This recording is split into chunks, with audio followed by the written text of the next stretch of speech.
할렐루야. 우리 옆분과 인사합시다. 하나님이 우리 함께 하십니다. 시작. 하나님 우리 함께 하십니다. 눈을 마주치면서 웃으며 인사합시다. 당신의 얼굴을 보니 하나님의 얼굴을 보는 것 같습니다. 시작. 당신의 얼굴을 보니 하나님의 얼굴을 보는 것 같습니다. 반갑습니다. 주의 이름으로 환영합니다. 다 저를 주목해 주시기 바랍니다. 그림 하나를 보죠. 그림은 배달의 민족 배민에서 개최한 2022년 배민 신춘문예 당선 작품입니다. 참고로 배민은 2015년 봄부터 신춘문예를 만들었어요. 배달의 민족의 음식을 주제로 한 짧은 시 공모전입니다. 대상 작품입니다. 다 저도 괜찮아 마늘. 저는 처음에는 이게 뭐지 하고 한참을 보고 나서야 비로소 이 중의적인 뜻을 알고 빵 터졌습니다. 다 저도 마늘 다 저도 괜찮다는 말이구나. 그런데 문득 이런 생각이 들었어요. 53만 명이나 응모한 것 중에 왜 이것을 대상으로 뽑았을까?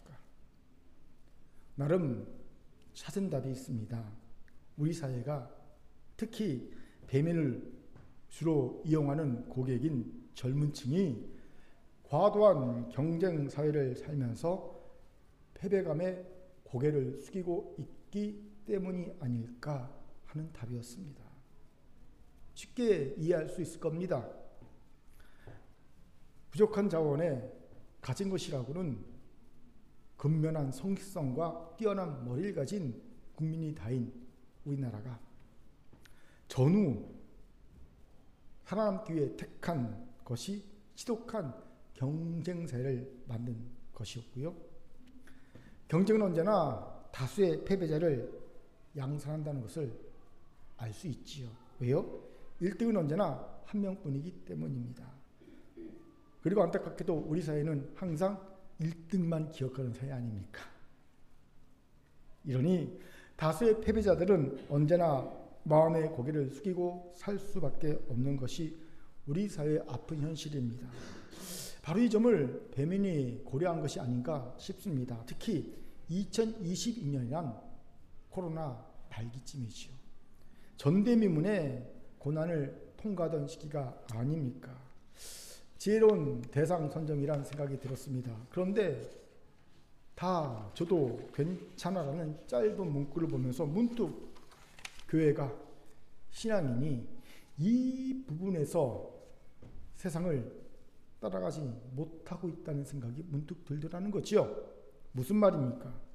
안타깝게도 여전히 교회와 신앙인들에게는요, 지면 안 돼, 무조건 승리해야 해 라는 승리에 대한 강박관념이 존재하고 있음을 보기 때문입니다. 그렇습니다. 우리는 신앙생활이라고 하면 무조건 승리를 해야 한다고 믿습니다.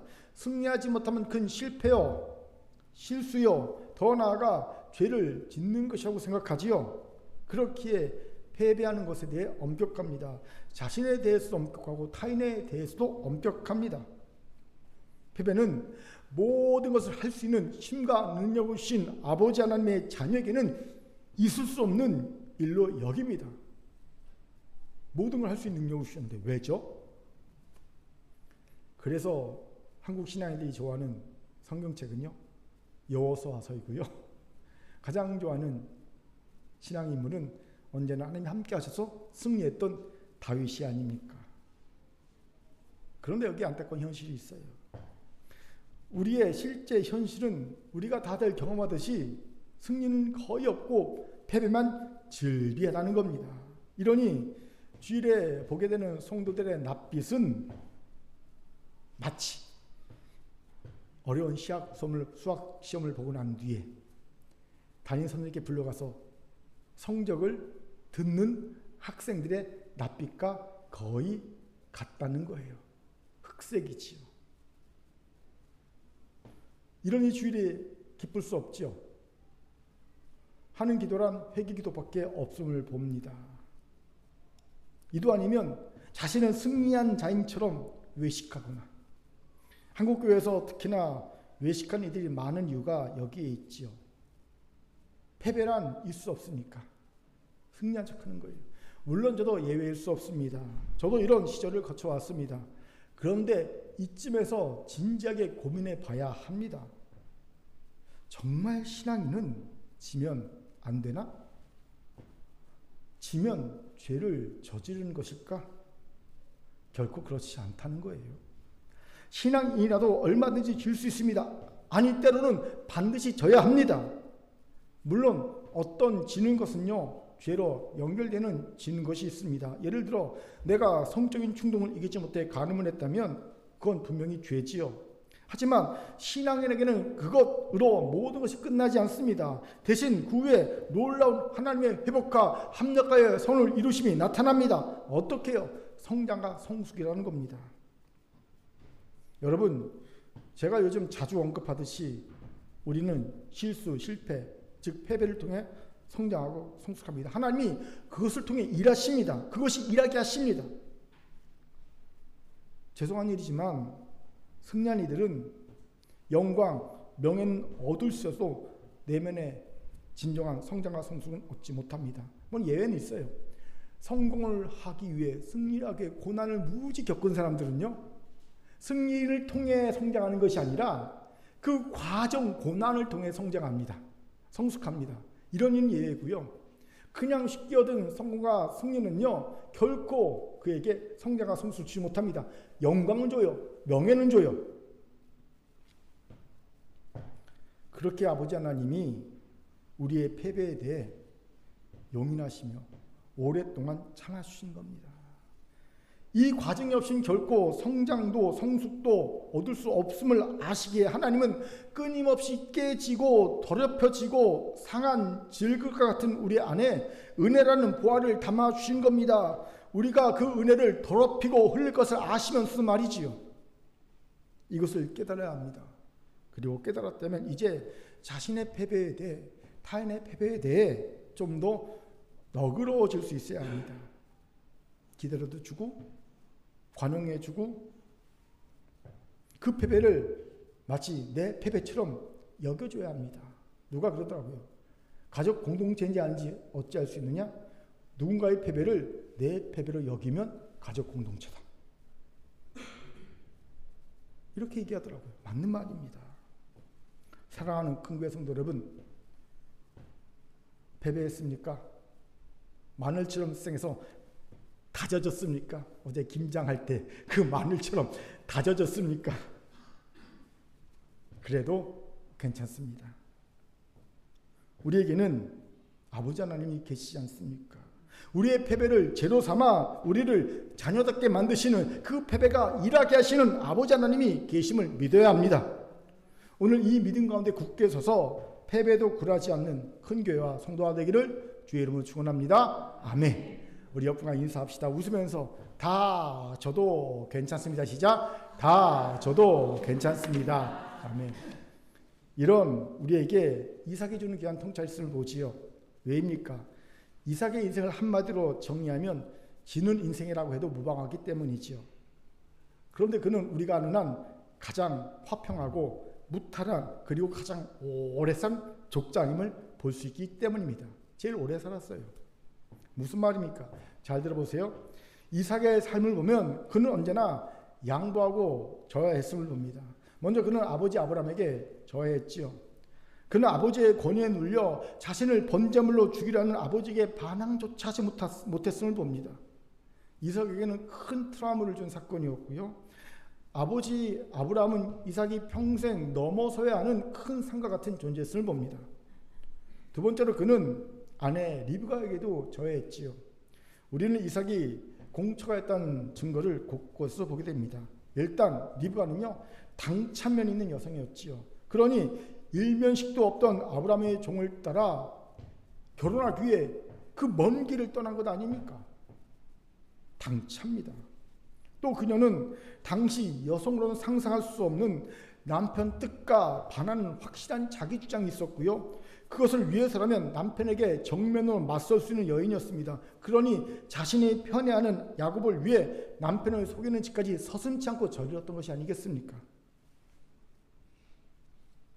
이에 반해 이삭은 유약하기 그지없지요. 그는 아내가 자신의 뜻에 반하여 자신을 속였음을 알고도 아무 말도 못합니다. 전 이삭이 다른 족장과 달리 아내를 한 명만 둔 이유도 사실 아내를 사랑한 측면이 분명히 있겠지만 공척을 하는 이유가 많은 부분을 차지하는 것이 아닌가라는 개인적인 생각을 합니다. 세 번째로 이삭은요, 두 아들에게도 져야 했습니다. 그는 장남에서가 마음대로 헷 족속의 딸을 아내로 맞아들여도 아무 소리 못하지요. 성경은 그것이 이삭과 리브가의 근심이 되었다라고만 전합니다. 당시 족장이 가족 내에서 가지는 권위를 생각하면 있을 수 없는 일입니다. 여러분, 지금도 자녀가 함부로 결혼하지 않지요. 부모의 허락을 받지 않습니까? 하물며 그 당시 족장입니다. 생사 여타권을 쥔 족장입니다. 그런데 그는 아무 말도 못합니다. 이삭 본인은요, 아버지가 정해준 여인과 아무 소리 않고 결혼하지 않습니까? 장남 에서에게 지고 있는 이삭을 보지요.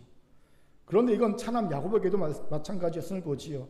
결국 야곱이 자신을 속이고 장자의 축복권을 강탈했음을 알았음에도 그는 야단 한번 치지 않고 축복해주고 형 에서의 살인욕을 피해 야곱이 도망치게 해줍니다.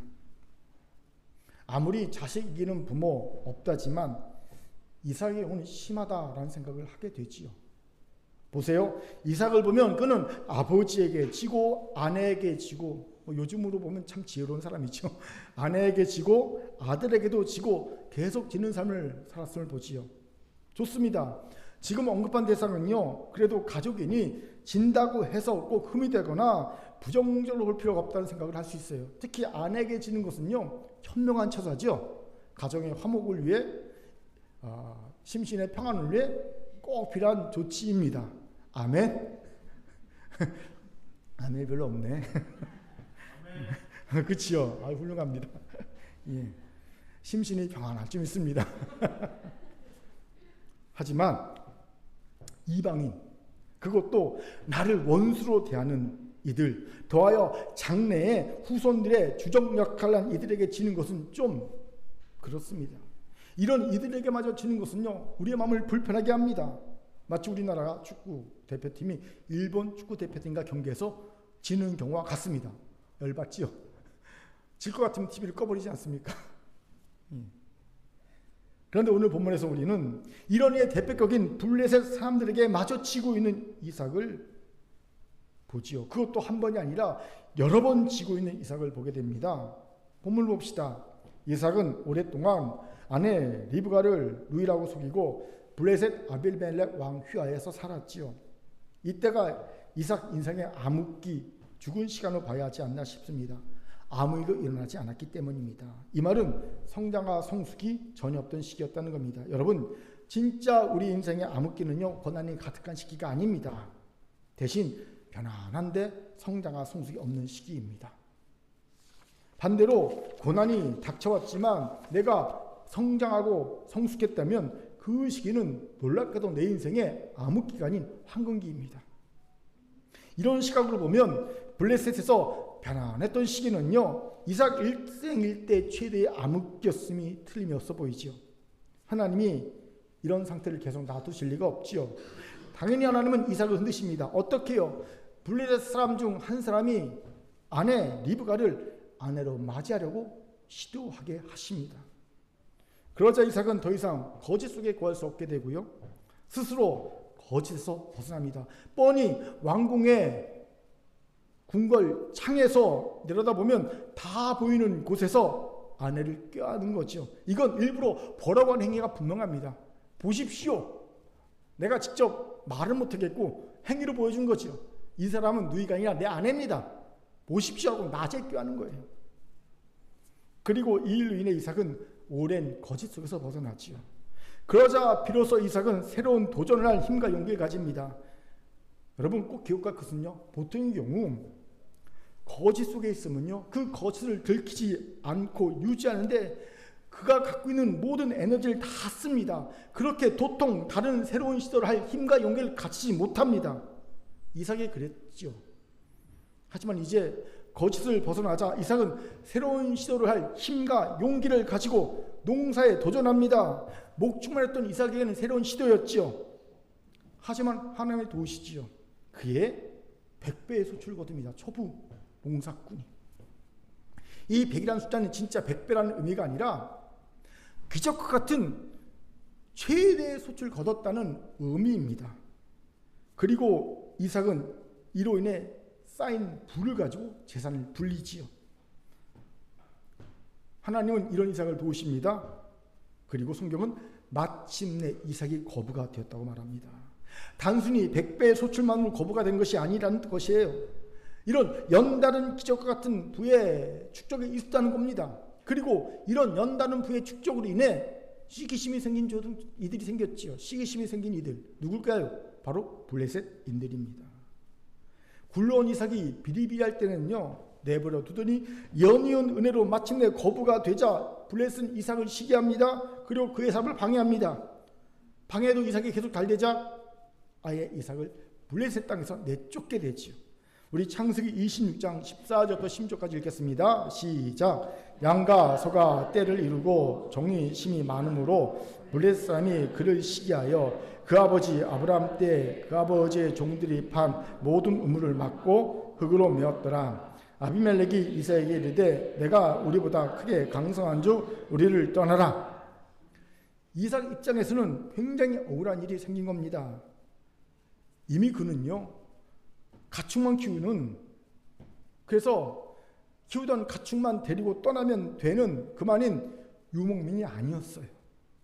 대신 그는 광대한 땅을 가지고 농사도 짓고 다른 이런저런 일들도 하는 사업가, 정착민이었습니다. 그런데 떠나려고 하니 이건 손해도 이만저만한 손해가 아니었을 겁니다. 마치 사드 보복 조치로 중국에서 막대한 손해를 입고 쫓겨난 롯데그룹과 비슷하다겠습니다. 그때 한 2조 정도 손해봤다고 하더라고요. 이때 이삭은요, 항상 그래왔듯이 지는 편을 택합니다. 제가 보기에는 어쩔 수 없는 선택이지 않나 싶습니다. 힘이 없으니까. 그런데 이상한 것은 그 후에 이삭의 선택입니다. 이삭이 광야로 이주한 후 아버지 아브라함이 팠던 우물을 다시 파지요. 광야는요, 물이 나는 곳이 정해져 있습니다. 우리나라처럼 아무데나 그냥 파도 물이 펑펑 쏟아서 우물을 만들 수 있는 복받은 땅이 아닙니다. 난 곳에서만 물이 납니다. 그렇게 유목민들은요, 우물을 파고 사용하고 난 뒤에 그곳을 떠날 때는요, 묻어두고 표시를 둡니다. 다시 와서 그 물을 파서 사용하기 위함이지요. 바로 이렇게 아버지 아브라함이 파두었던 우물을 이삭이 다시 판 겁니다. 왜요? 생존하기 위해서. 광야에서 우물이 없이는 사람도 가축도 생존할 수 없지요. 그런데 황당하게 블레셋 사람들이 거기까지 쫓아와서 시비를 건 겁니다. 이건 블레셋 땅에서 걸던 시비야 성격이 다른 시비지요. 그때는 생존이 달린 시비가 아니었지만 이건 생존이 달린 시비입니다. 그리고 그때는 블레셋인이 그 땅 주인이었고 이삭은 얹혀 사는 이방인이니 나가라고 하면 나가야 할 처지였지요. 하지만 이젠 다르지요. 여긴 광야입니다. 엄연히 말하면 블레셋 땅도 아닙니다.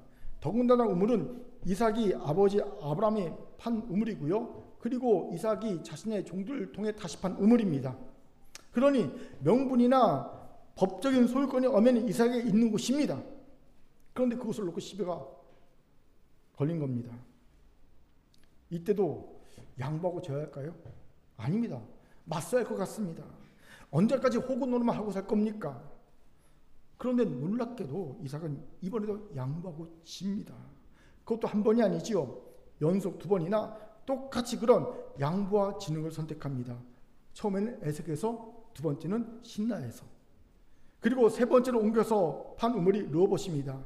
이제야 블레셋인들이 이삭을 쫓아와 시비 거는 걸 멈춥니다. 여러분은 이런 이삭의 모습을 어떻게 평가하시겠습니까? 한심하다고 느껴지지 않습니까? 지렁이도 밟으면 꿈틀한다고 하는데 왜 저 모양일까 싶어서 실망스럽진 않습니까? 뭐 저 모양이야, 저러니까 무슨 족장이야, 이런 마음 들지 않습니까? 저는 예전에 그렇게 느꼈어요. 이래서 얻은 평화라면 그걸 무슨 평화로 갈 수 있나? 굴복하고 얻은 평화가 무슨 평화일까 생각했기도 했습니다. 그런데 말씀을 더 깊이 묵상하면서 제 이런 생각이 잘못되었던 걸 깨닫게 되었어요. 왜요? 하나님이 이런 이삭을 기뻐하셨다는 것을 알았기 때문입니다. 놀랍게도 이런 이상한 지는 것을 선택한 후에 이삭은 아버지 아브라함이 거했던 브엘세바로 옮기지요. 그러자 그 밤에 하나님이 찾아오셔서 아브라함에게 약속하신 그 복을 이삭에게도 약속하십니다. 우리 24절 힘있게 읽겠습니다. 시작. 그 밤에 여호와께서 그에게 나타나 이르시되 나는 내 아버지 아브라함의 하나님이니 두려워하지 말라. 내 종 아브라함을 위하여 내가 너와 함께 있어 내게 복을 주어 내 자손이 번성하게 하리라 하신지라. 아멘.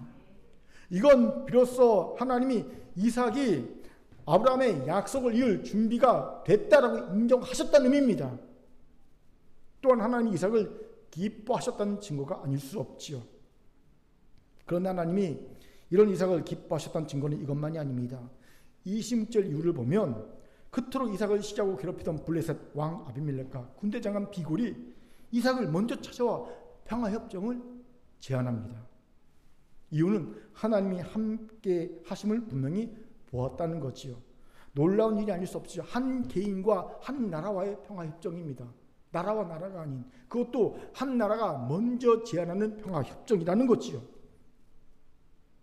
하나님이 이삭을 기뻐하신다는 명확한 증거입니다. 하나님이 지기만 했던 이삭을 그 누구보다도 멋진 승리의 자리로 올리고 계시다는 확실한 증거가 아닐 수 없습니다.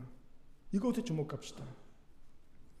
하나님의 자녀인 우리에겐 패배가 단지 패배가 아닙니다. 패배를 패배로 끝내지 않습니다. 세상은 그럴지 몰라도 우리는 다릅니다. 왜요? 우리에게는 아버지 하나님이 계시기 때문입니다. 아버지 하나님은요, 최후의 심판자이십니다. 이걸 여러분 믿어야 합니다. 여러분, 세상은요, 법이 최후의 심판자인 양 거들먹거리죠. 그래서 법을 가지고 민주주의를 교란하는 법꾸라지들이 날뛰는 겁니다. 국민들이 정신을 차리고 이런 민주주의를 교란하는 법꾸라지들을 척결해야 합니다. 왜요? 이건 마치 자신들이 하나님이라도 된 듯 설치는 교만한 모습이기 때문이지요. 아무튼 하나님의 자녀인 우리에겐 패배가 단지 패배가 아니라는 겁니다. 패배가 단지 패배로 귀결되지 않는다는 겁니다. 이 사실 잊지 마십시오. 그럼에도 일부 때도 그랬지만 많은 성도들이 정말 대다수가 지는 거, 패배하는 거 되게 불편해합니다. 그래도 이왕이면 승리했으면 좋겠다라는 생각이 들죠. 이왕이면 이겼다는 이 마음이 들길 원합니다. 아, 이겼다, 나 승리했다, 그랬으면 좋겠다는 생각을 가집니다. 그래서 아멘이 적을지도 몰라요.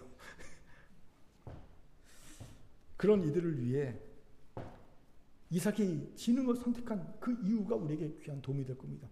왜 이삭은 다들 이기는 거, 승리하는 걸 좋아하는데 왜 이삭은 지는 걸 선택했을까? 그 이유를 같이 알아봅시다. 먼저 이삭이 지는 것을 선택할 수 있었던 이유로는요, 이삭이 져서 잃어버리게 되는 것이 이삭에게는 큰 의미가 없는 것이었기 때문이라는 겁니다. 여러분, 이삭이 어떻게 큰 손해를 감수하고 블레셋 땅을 쉽게 나올 수 있었을까요?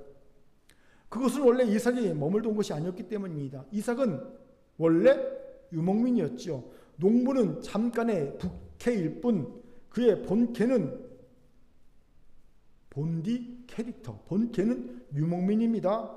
그러니 쉽게 지는 것을 선택할 수 있었던 거지요. 광야에서 판 우물도 마찬가지입니다. 그 우물들은 자신이 판 우물이지만 유목민들에게 우물이란 사실 독점할 수 있는 것이 아니지요. 광야를 여행하는 모든 이들과 함께 공유하는 것이라는 속성이 강한 것이 광야의 우물입니다. 그러니 쉽게 지는 것을 선택하고 떠날 수 있었던 겁니다. 즉 져서 잃어버리는 것이 큰 의미가 없기에 쉽게 지는 것을 선택할 수 있다는 거예요. 하지만 아내 리브가 경우는 다르지요. 자신의 오랜 거짓은 스스로 드러내는 한이 있더라도 지켜냈음을 봅니다. 왜요? 자신에게 큰 의미가 있는 존재가 아내 리브가였기 때문입니다. 이것이 귀한 통찰이 있죠. 우리가 왜 지는 삶을 선택해도 되는지 아십니까?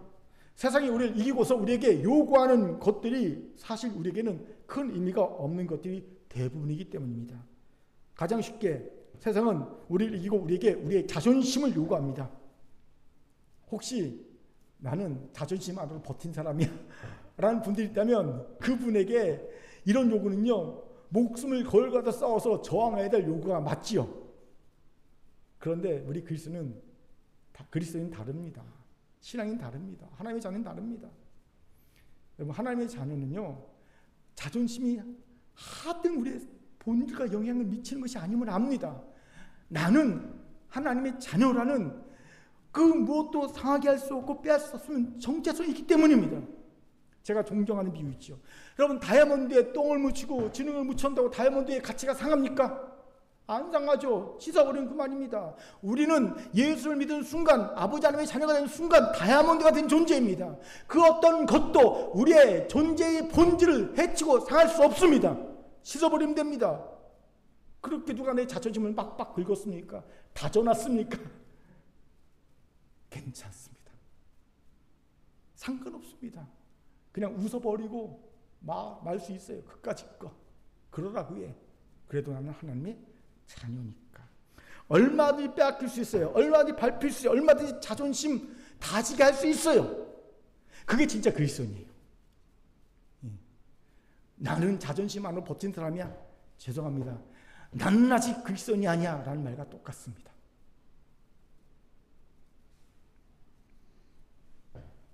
이뿐입니까? 세상은 우리를 이기고 우리의 재물을 요구하기도 하고 우리의 명예, 위치, 업적을 가로채려고 할 겁니다. 그런데 엄밀하게 말하면 그 무엇도 우리에겐 큰 의미가 없지요. 왜요? 우리는 이 땅을 잠시 스쳐가는 나그네일 뿐이기 때문이지요. 그것들은 이 땅을 스쳐가는 나그네에게 편리한 도구이긴 하지만 절대적인 의미를 가진 도구이지는 않죠. 편리하긴 하지만 본질을 건드리는 절대적인 의미는 아닙니다. 제가 몇 년 전에 강남을 쫙 지나가면서 높이 쏜 빌딩들을 보면 이런 생각이 문득 들더라고요. 100년 후에도 저 빌딩들의 주인이 그대로일까? 100년 전의 주인이 지금의 주인이 맞을까? 이런 생각이 들었어요. 아닐 겁니다. 확인해 보진 않았어요. 다들 잠깐 빌려 쓰다가 내려놓고 갈 뿐일 겁니다. 진정 내 것이야 중요할 것이 도대체 뭐가 있겠습니까? 그리고 어차피 우린 태어날 때 적신호 태어난 존재들입니다. 빈손으로 태어난 존재입니다. 그러니 다 잃어도 손해낼 것이 있어요, 없어요? 없어요. 엄밀하게 말하면. 그렇게 하나님의 자녀인 우리는 저도 괜찮습니다. 져서 빼앗겨도 그리 큰 타격이 아닙니다. 이런 의미로 예수님께서 산상수훈 5장 39절부터 41절까지 이런 말씀하신 겁니다. 어려운 말씀이 아니에요. 사실은요. 이 사실 깨달으면 같이 읽겠습니다. 시작. 나는 너에게 이르노니 악한 자를 대적하지 말라. 누구든지 내 오른뺨을 치거든 왼편도 돌려대며 또 너를 고발하여 속옷을 가지고자 하는 자에게 겉옷까지도 가지게 하며 또 누구든지 너로 억지로 오리를 가게 하거든 그 사람과 심리를 동행하고 내게 구하는 자에게 주며 내게 꾸고자 하는 자에게 거절하지 말라. 그렇게 사랑하는 공개 성도 여러분, 대적 사탄은 우리가 졌을 때 세상에게 빼앗길 것을 과대하게 포장하여 우리의 마음을 흔들려고 할 겁니다. 마치 그것은 우리의 존재 자체이며 내 피와 땀의 결정체로 그것이 없이는 나는 존재하지 못하는 것처럼 생각하게 할 겁니다. 의미를 확대해 섞어서 우리를 흔들 겁니다. 속지 마십시오. 그런 것은 그저 편리함과 불편함을 가르는 정도일 뿐이요. 우리의 존재 자체와는 하등 상관이 없는 것들 뿐입니다. 그렇게 이것을 지키기 위해 이기려고 아둥바둥 거리지 않아도 됩니다. 더 큰 의미와 가치가 있다면 그것을 위해서라면 내어줘도 됩니다. 저는 이것이 바로 아버지 하나님의 자녀의 여유와 플렉스라고 생각합니다. 여러분, 플렉스란 말 요즘 많이 쓰잖아요. 무슨 의미인지 아시지요? 행복을 위해 가격을 생각하지 않고 구매를 하기를 자랑하는 형태를 말합니다. 저도 한번 플렉스 해보고 싶어요. 백화점 명품가 가서 가격을 묻지 않고 이거 주세요. 가격 안 물어요. 플렉스 하려면 무릎을 안 뗍니다. 그럼 플렉스가 깨지는 거거든요. 가격 묻지 않고 딱 구매해서 나 이거 샀어. 가격 몰라. 딱 내 인스타에 딱 걸어놓는 거. 플렉스. 한번 해보고 싶죠? 바로 하나님의 자녀가 누릴 플렉스는요, 저도 된다, 이뤄도 된다, 이 여유가 플렉스예요. 여기까지 저도 돼, 이뤄도 돼, 내게는 의미가 없으니까. 이게 하나님의 자녀의 플렉스입니다. 결국 우리 뒤에는요 아버지 하나님이 계시기 때문입니다. 아멘. 아멘. 질문 안 돼요 그래도. 우리 윤서가 잘 잊어버려요. 저를 닮아서. 걔는 잃어버려도요 어릴 때 보면 전혀 걱정 의심을 하잖아요. 왜일까요? 아버지가 다시 사줄 거니까. 너무 간단하더라고요. 잃어버렸어요. 돈 썼어요. 그래도 걱정하지 않아요. 왜? 아빠한테 말하면 되니까. 엄마한테 말하면 안 되고요. 아빠한테 말하면 되니까. 우리 뒤에는 아버지 하나님이 계십니다. 아멘. 자, 저를 따라합시다. 하나님의 자녀로 옆분과 인사합시다. 여유와 플렉스를 가집시다. 여유와 플렉스를 가집시다. 아멘. 둘째, 이삭이 지는 선택을 한 이유로는요, 그것이 하나님이 함께 하신 증거가 되었기 때문입니다. 우리 같이 28절을 힘있게 읽겠습니다. 시작. 그들이 이르되 여호와께서 너와 함께 계심을 우리가 분명히 보았으므로 우리의 사이 곧 우리와 너 사이에 맹세하여 너와 계약을 맺으리라 말하였도다. 아멘. 28절은 아비멜렉이 이삭에게 평화조약을 체결하고자 하면서 한 말입니다. 그런데 그가 평화조약을 체결하자고 먼저 말한 이유가 뭡니까? 여호와께서 이삭과 함께 하심을 우리가 보았노라. 보았기 때문입니다. 저는 예전에는 이 말을 이삭이 형통하여 거부가 된 것을 보고 한 말이라고만 생각했어요. 그런데 다시 본문을 묵상하면서 그것이 아니다라는 생각을 하게 되었습니다. 그럼 왜 이런 말을 했을까요? 간단합니다. 자신들이 보기에 이삭은 호구입니다. 계속 지는 자입니다. 그렇게 자신들은 계속 이삭에게 지는 삶을 강요했습니다. 그리고 빼앗았어요. 그럼 보통의 경우 호구, 매번 빼앗긴 자는 어떻게 됩니까? 패배자가 되어야 맞습니다. 다 잃어버리고 다 빼앗기 때문이죠. 그런데 이삭은 달랐다는 거예요. 계속 지는 이삭은 계속 짐에도 불구하고 결국은 승리자가 되더라는 겁니다. 그렇게 그들은 한 가지 결론에 이릅니다. 이삭에게는 하나님이 함께 계시는구나. 바로 이것이 그들이 이삭과 평화조약을 맺고자 먼저 온 이유입니다. 이것이 놀랐습니다. 이삭은 계속 졌는데도 이삭의 삶을 통해 하나님이 함께 계심의 증거가 되었다니 말이지요. 이것이 우리가 져도 되는 이유입니다. 우린 착각하지요. 우리가 이겨야지만 하나님 우리가 함께 하심의 증거가 된다고. 한국교회가 한때 승리신학의 지배를 받으면서 승리신학 지배를 받으면서 퍼뜨렸던 요설입니다. 저도 한때 이 요설에 현혹되어 신앙에는 가능한 높은 자리, 힘 있는 자리에 올라가야 한다고 주장하게 되었습니다. 그때 저로 돌아가면 제 입을 때릴 것 같습니다. 그 조둥이를 닥쳐라 그럴 것 같습니다. 안타깝습니다. 시간을 되돌릴 수 없는 것이. 아십시오. 이건 마치 광야에서 금식하신 예수님을 시험하던 마귀의 세 번째 시험과 같습니다. 마귀가 천하 만국의 영광을 보여준 후에 자신에게 엎드려 경배하면 이 모든 걸 주겠다 하지 않습니까? 즉 높고 힘 있는 자리에 올라가야 한다는 겁니다. 그래야 하나님의 뜻을 쉽게 이룰 수 있다는 유혹입니다. 승리신학이죠. 예수님은 단호에 물리치셨습니다.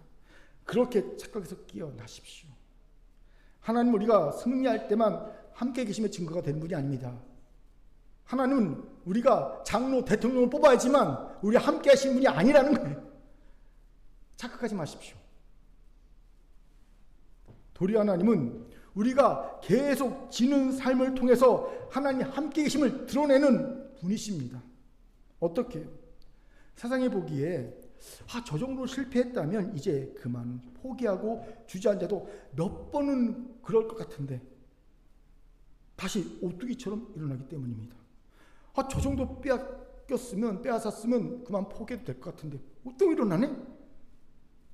세상 사람들 입장에서는 도저히 이해할 수 없는 사람들인 거죠. 그리고 마침내 보란 듯이 자신이 원하는 삶을 살고 마는 것을 볼 때 그들은 비로소 깨닫고 감탄합니다. 하나님이 살아계시는구나.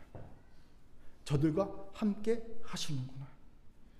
이것을 위해 하나님은요, 우리의 패배를 용인하신 겁니다. 우리가 패배하고 깨지고 더럽혀지고 상한 질그릇이 되었음에도 불구하고 끊임없이 매일마다 우리의 질그릇 안에 은혜라는 보화를 담아 주신 겁니다. 우리가 그 은혜라는 보화를 오늘도 더럽히고 오늘도 흘려버리고 오늘도 잃어버릴 뻔히 알면서도 말이지요. 그런데 여기에 놀라운 비밀이 숨겨져 있습니다. 매일 패배하면서 주신 보화를 더럽히고 흘리고 잃어버린 질그릇인 우리들이 놀랍게도 조금씩 성장하고 성숙하면서 깨끗해진 질그릇, 깨진 곳이 수선이 되는 질그릇으로 변해 간다는 거예요. 이것이 신비입니다. 마치 콩나물 시루의 신비와 같습니다. 매일 물을 부어주면 물은 다 구멍이 숭숭 뚫린 콩나물 시루 바닥으로 빠집니다. 남물이 없지요. 그럼에도 며칠이 지나면 콩나물이 쑥쑥 자라있지 않습니까? 신비할 뿐이지요.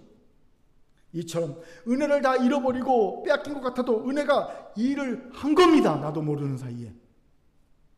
또 우리의 죄성이 너무 강도가 세서 이 부드러운 은혜가 도무지 이 죄성 앞에 힘을 못 쓰는 것 같아도요, 놀랍게도 부드러운 은혜가 강도가 센 죄성을 이긴 날이 온다는 겁니다. 저는 이것을요, 면도를 하다가 깨달은 적이 있어요. 여러분, 면도날은요 쇠로 만들어져 있지요. 강도가 셉니다. 뭐에 비해? 털에 비해. 그러니 면도가 되는 거겠죠. 그런데 놀랍게도요, 얼마 뒤에 보면 강도가 센 면도날이 묻어져 있어요. 무엇 때문에? 이 연약한 털 때문에. 연약한 털이 강도가 센 이 면도날에 이 날을 묻게 했더라는 거예요.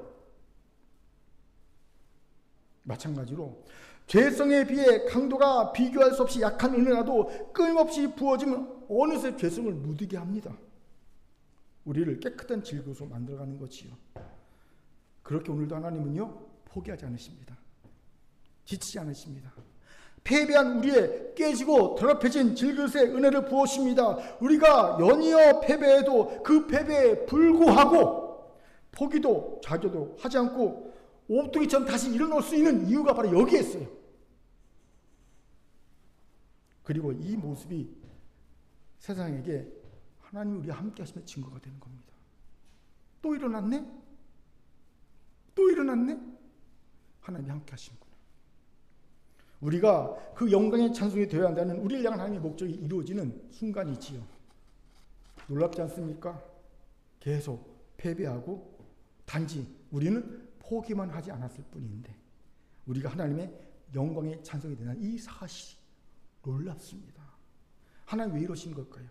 우리 같이 고린도서 4장 7절 읽겠습니다. 같이 읽죠. 시작. 우리가 이 보배를 질그릇에 가졌으니 이는 심히 큰 능력은 하나님께 있고 우리에게 있지 아니함을 알게 하려 함이라. 아멘. 무슨 말입니까? 오직 은혜라는 것을 알게 하기 위함이라는 겁니다. 즉 우리는 은혜의 증인이 됩니다.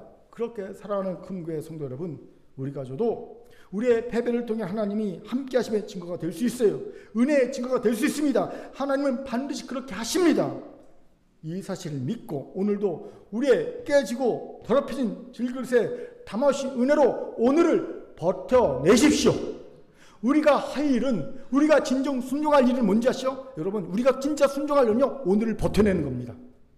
거룩해지는 거 참 좋지요. 승리하는 거 참 좋죠. 하지만 진짜 우리가 해야 될 순종은 뭐냐면요, 오늘을 이 은혜로 버텨내는 겁니다. 우리의 더럽혀지고 깨진 질그릇에 담은 은혜의 보화를 가지고 오늘을 버텨내는 겁니다. 다 잃어버릴 겁니다. 다 빼앗길 겁니다. 괜찮습니다. 내일 또 은혜가 담김을 믿으십시오. 이 믿음으로 저도 오뚜기처럼 일어나기를 주의 이름으로 축원합니다. 아멘. 저를 따라합시다. 저도 하나님이 함께 하심의 증인이 됩니다. 깨지고 더럽혀진 질그릇에 담아주신 몇 분하고 인사합시다. 은혜를 힘입어 일어납시다. 은혜를 힘입어 일어납시다. 아멘. 세 번째로 저도 되었던 이유는요, 지는 것을 통해 잃어버렸던 자신의 정체성을 찾아갈 수 있었기 때문일 겁니다. 우리 같이 22절 23절 읽겠습니다. 시작. 이삭이 거기서 옮겨 다른 우물을 팠더니 그들이 다투지 아니하였으므로 그 이름을 르호봇이라 하여 이르되 이제는 여호와께서 우리를 위하여 넓게 하셨으니 이 땅에서 우리가 번성하려다 하였더라. 이삭이 거기서부터 브엘세바로 올라갔더니 아멘. 여러분 22절부터 23절까지 읽으면서 이상하다는 생각이 들지 않습니까? 저는 듭니다. 무엇이 이상합니까?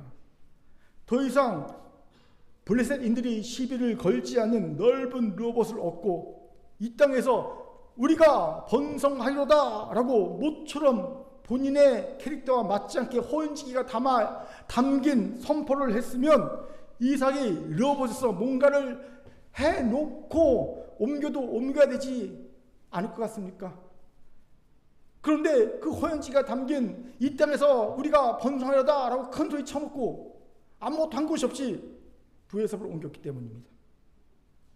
그렇게 이상합니다. 질문. 왜 이삭은 이런 이상한 선택을 했을까요? 중요한 이유가 있습니다.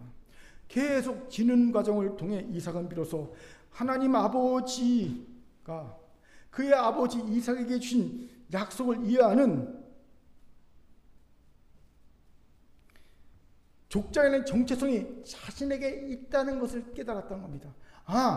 하나님 아버지가 우리 아버지 아브라함에게 주신 귀한 약속을 이룬 족장의 정체성, 그걸 내가 이어야 되는구나. 이 정체성을 깨달았다는 거죠. 그렇게 이삭은 아버지가 살던 브엘세바로 이주합니다. 그리고 하나님이 그런 이삭에게 나타나 약속을 계승하게 해주시죠. 이것에 주목합시다. 만약 이삭이 지지 않고 이기려고 아둥바둥했다면 그는 결코 잃어버렸던 자신의 정체성을 찾을 수 없었을 겁니다. 그런데 아이러니하게도 계속 지는 선택하다 보니 몰려서 그는 르호봇까지 오게 됐고요. 르호봇과 브엘세바는 같은 족장 노상에 있는 아주 가까운 거리에 있거든요. 예? 그냥 도로상에 같이 있어요. 도로상에 있어요. 족장로라는 그 당시 가장 통용된 도로상에 있는 도시예요. 그러니 그는 쉽게 브엘세바를 생각할 수 있었고요. 브엘세바에 가서 그가 잃어버렸던 족장이라는 정체성을 회복할 수 있음을 보게 됩니다. 이것이 놀랍습니다. 놀랍게도 우리는 지는 과정을 통해 비로소 우리의 진정한 정체성을 깨닫고 찾게 됩니다. 왜 우리가 왜요? 우리가 원석이기 때문입니다. 여러분, 원석이 어떻게 보석이 되어간지 아십니까? 갈리고 부딪히고 깨지는 과정을 통해 원석은 보석이 됩니다. 우리가 지는 것이 바로 원석이 보석이 되는 갈리는 과정, 부딪히는 과정, 깨지는 과정이라는 거지요. 이걸 하나님이 아십니다. 그렇게 아버지 하나님은 우리가 지는 것을 용납하시는 겁니다. 그래서 우리가 갈리게 하십니다. 부딪히게 하십니다. 깨지게 하십니다. 그 과정에서 우리는 정말 정신이 없습니다. 아픕니다. 힘듭니다. 이해가 갈립니다. 요보의 고백처럼 왜 나를 분쳐도 쉼을 쉬지 못하게 들들 볶습니까? 라는 고백이 터져 나오는 거예요. 욥처럼. 하나님 나를 왜 분쳐도 가만두지 않으십니까? 이 고백이 터져 나오는 겁니다. 그렇게 한참을 살다가 문득 정신을 차리고 보면 어느새 빛나는 보석, 세상 사람들이 감탄하는 보석이 되어 있는 자신을 발견하게 되는 게 정상적인 아버지 하나님의 자녀의 삶입니다. 저는 이것을 아주 조근하게 경험하고 삽니다. 저는 신앙생활 하면서 바로 승리를 갈구했습니다. 언제나 승리한 삶을 갈구했습니다. 그렇게 외형적으로는요, 언제나 승리의 모양새를 갖추고 살았습니다. 그러니까 사람들이 칭찬하죠. 훌륭한 목회자다. 칭찬했습니다. 하지만 내면은 언제나 지고 있었습니다. 저는요, 교만했고요, 허황됐고요, 율법주의였고요, 이기적이었습니다. 그렇게 저를 겉으로만 보는 이들은 칭찬해 주었지만 저는 결코 한 번도 저를 자랑스럽다고 사랑할 수 있다고 생각한 적이 없습니다. 대신 자책과 후회로 잠 못 이루는 숱한 밤을 지나야 했습니다. 그렇게 30년을 지내다 보니 포기하지 않고 버티면서 지낸 30년 지나다 보니 신기한 경험하고 있습니다. 그동안 저를 감싸고 있던 거짓된 정체성들이 하나 둘씩 벗겨지면서 비로소 진정한 제 정체성을 깨닫기 시작한 겁니다. 제가 비로소 깨달은 제 정체성이 무엇인지 아십니까? 놀랍게도 저는 하나님의 자녀라는 겁니다. 물론 이 사실은 믿음 생활하면서 바로 알았습니다. 그런데 그 진정한 의미는 심장에 새겨진 그 의미는 요 근래에 비로소 깨달았습니다. 제가 가지고 있던 가장 강력한 정체성이 뭔지 아십니까? 목회자, 목사는 정체성입니다. 이 정체성 이전에 나는 아버지 하나님의 자녀란 정체성이 진짜 내 정체성이라는 것을 깨닫는 겁니다. 즉 목사는 사역을 위한 부캐일 뿐 내 본캐는 아버지 하나님의 자녀라는 걸 깨닫는 겁니다. 그런데 제가 어떻게 아버지 하나님의 자녀라는 내 본캐를 진정으로 깨달았을까요? 이유는 간단합니다. 아무리 봐도 목사라는 정체성으로는 난 구원받을 수 없다는 절망감만 들었기 때문입니다. 이외에 제게는 성도란 정체성도 있고요. 아버지란 정체성도 있고요. 남편, 가장이란 정체성도 있습니다. 이 모든 정체성들이 나를 구원받을 수 없게 한다는 절망감을 느낀 겁니다. 그만큼 죄의 제약이 깊고 크다는 걸 절감했죠. 그때 제 마음에 들려왔던 말씀이 누가복음 15장 탕자와 탕부의 비유였습니다. 즉 주가 마땅한 탕자를 향해 화도 내지 않고 끊임없이 기다려주고 계신 탕부 아버지를 보면서 내가 어떤 존재여야 구원을 받을 수 있는지를 깨닫게 된 겁니다. 바로 내가 아버지 하나님의 자녀여야 한다는 거죠. 자녀에게 아버지 하나님 더 이상 율법의 잣대로 나를 대하지 않고 사랑의 잣대로 나를 보시며 나를 무한히 감싸시고 용서하실 수 있음을 안 겁니다. 그렇게 저는요 정말 한 가닥 동아줄 잡는 심정으로 나는 아버지 하나님의 자녀입니다. 하나님 앞에 섰을 때 내가 어떤 열매를 보일 거냐 할 때 나는 이 열매 하나 하나님께 드리겠습니다. 나는 아버지 하나님의 자녀입니다. 이 열매 하나 하나님께 드리겠습니다. 이 마음으로 이거 붙잡고 있는 거예요. 하나님, 내가 하나님 앞에 자랑할 수 있는 내가 유일하게 내가 하나님 앞에 내가 구원받을 근거는 이거 하나입니다. 내가 아버지 하나님의 자녀입니다. 이거 하나 보여드리겠습니다. 이 마음으로 이거 딱 붙잡고 있거든요. 아마 기억하시는 분이 있을 겁니다. 제가 이 동아줄 붙잡기 전에 계속 어떤 설교를 했었냐면요. 우리 가운데 구원받을 자가 없습니다. 거의 없습니다. 나를 봐도 없고 여러분 봐도 없습니다. 솔직히 말씀드립니다. 율법적 시각으로 예전의 시각을 봤을 때 여기 지금 구원받을 사람 단 한 명도 없습니다. 죄송합니다. 단 한 명도 구원받을 사람이 없습니다. 그것이 저를 절망케 했어요. 두렵게 했어요. 그만큼 절박한 마음으로 제가 그 말을 했습니다. 구원받읍시다.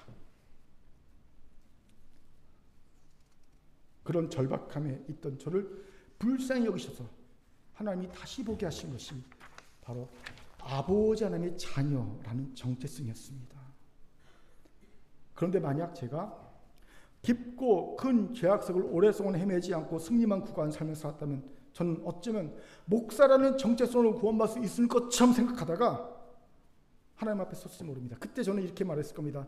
주님, 제가 주의 이름으로 귀신을 쫓아냈고 병을 고쳤고 권능을 행했습니다 라고 자랑했을 겁니다. 그때 제게 돌아온 말은 내가 너를 도무지 알지 못한다. 불법을 행하는 자여 내게서 떠나가라는 나의 벼락 같은 말씀을 들었을지 모릅니다. 그렇게 저는 심요막식한 주님의 은혜를 찬양합니다. 감사합니다. 비록 승리의 삶은 살지 못하고 연패의 삶을 살았지만 그런 과정을 통해 진정한 내 정체성을 깨닫게 하시지 말입니다. 사랑하는 큰교회 성도 여러분, 연패하고 있습니까? 그 연패가 그냥 연패가 아니라 진정한 내 정체성인 아버지 하나님의 자녀란 정체성을 깨닫고 붙잡게 할 줄 믿으시기 바랍니다. 그러면 연패는 이을련 패할 패자가 아니라 이을련 으뜸 패자가 될 겁니다. 그래서 계속 우리 승리한 자로 만들어 줄 믿습니다. 아멘. 자, 저를 따릅시다. 지는 삶이 내가 아버지 하나님의 자녀임을 몇 번간 삽시다. 깨닫고 붙잡게 합니다. 깨닫고 붙잡게 합니다. 아멘. 이제 말씀 마치죠. 요즘 제 귀에 들려오는 노래 하나가 있어요. 소개합니다. 나는 반딧불이라는 노래입니다. 이거 꺼주세요. 좀. 불 좀 꺼주세요. 들어봅시다.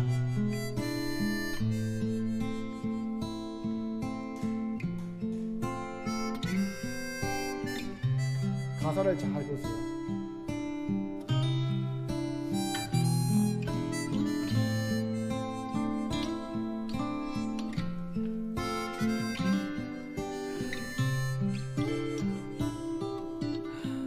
나는 내가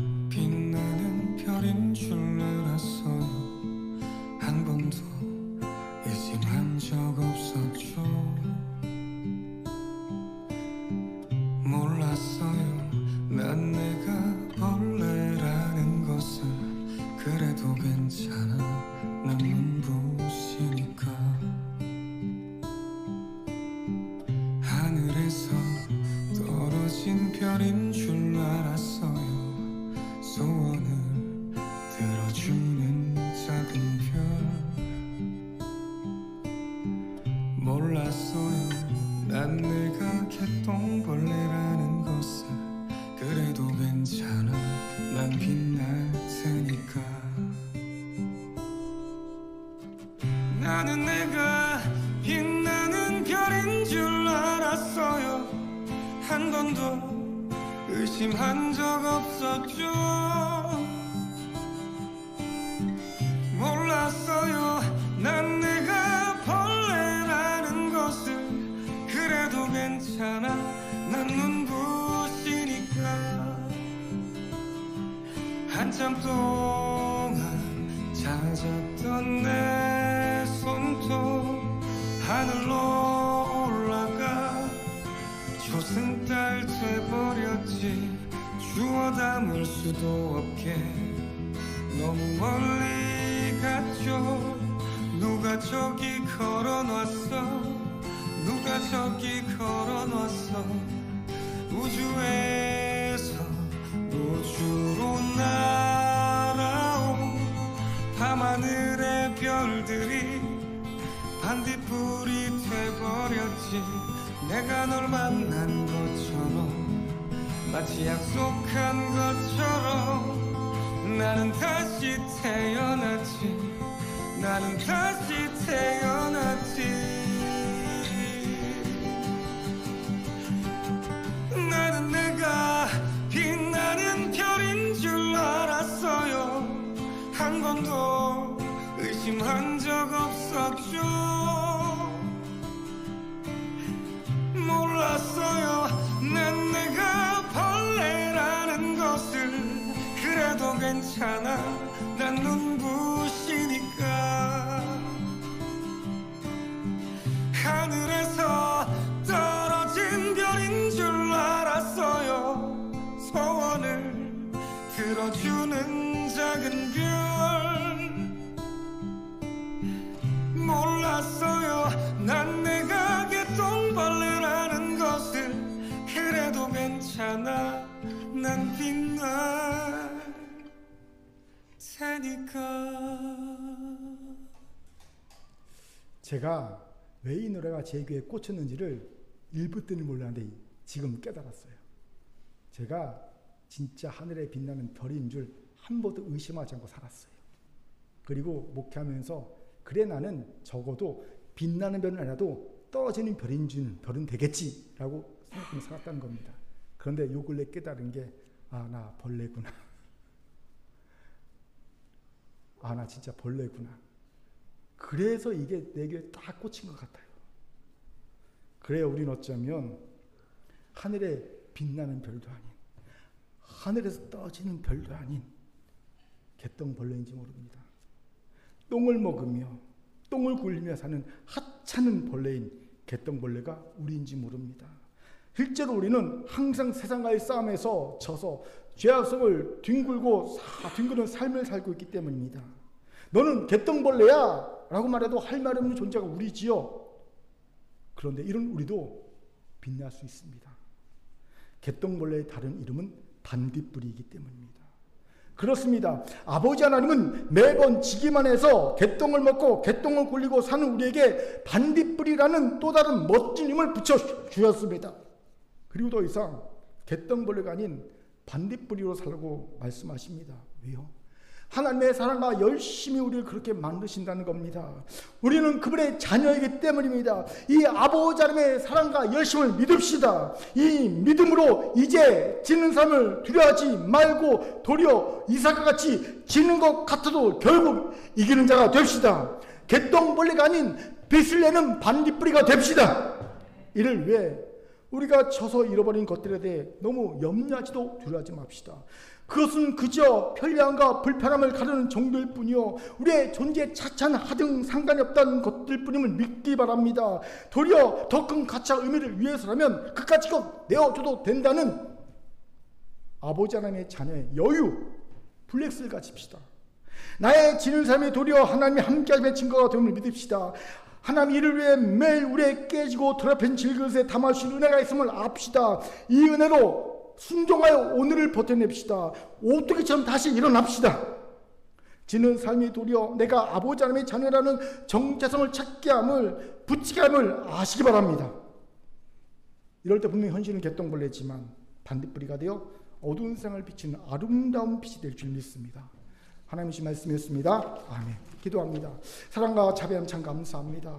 하나님, 우리는 하늘에 빛나는 별도 아닌, 떨어진 별도 아닌 개똥벌레입니다. 하지만 개똥벌레 우리에게 하나님 반딧불이가 되라고 말씀하십니다. 빛을 비치라 말씀하십니다. 그래서 저도 괜찮다고 말씀하십니다. 하나님, 이 말씀 믿고 오늘도 그 은혜에 힘이 오기 전 다시 일어나 하루를 버텨낸 하나님께 순종하는 주의 백성, 주의 자녀 되게 도와 주옵소서. 감사드리며 예수님 이름으로 기도합니다. 아멘.